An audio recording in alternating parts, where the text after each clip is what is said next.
Next, the protests in Egypt. Security officials said a demonstrator and a policeman were killed today. That brings the total to 6 dead in 2 days of clashes. We start with a report from Cairo by Jonathan Rugman of Independent Television News.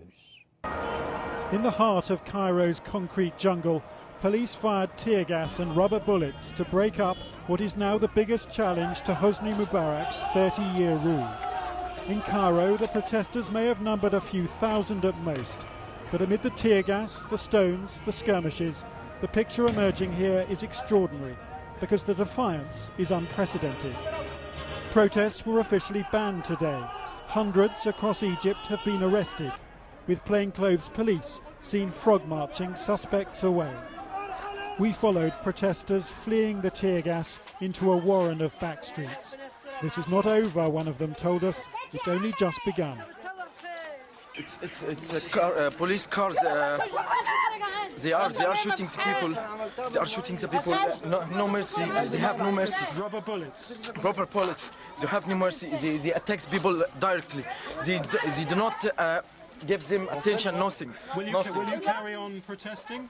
Yeah, I will protest till they leave. The protests began outside Cairo's clubs for journalists and lawyers.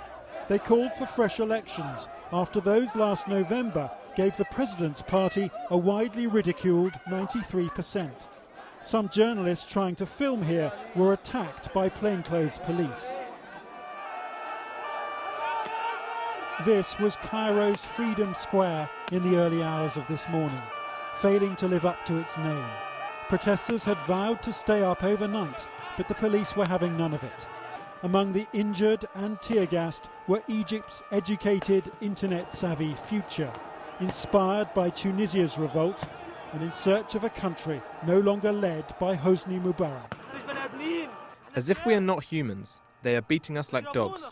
God will punish them. He's now 82 and still staring down from billboards outside Cairo's vast army barracks.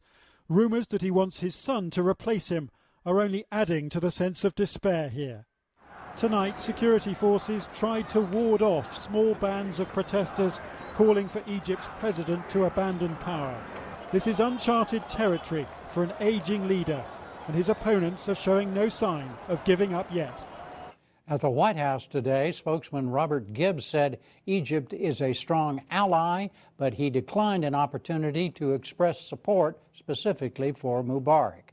And at the State Department, Secretary Hillary Clinton urged calm. As we monitor this situation carefully, we call on all parties to exercise restraint and refrain from violence. We support the universal rights of the Egyptian people, including the rights to freedom of expression, association, and assembly. And we urge the Egyptian authorities not to prevent peaceful protests or block communications, including on social media sites.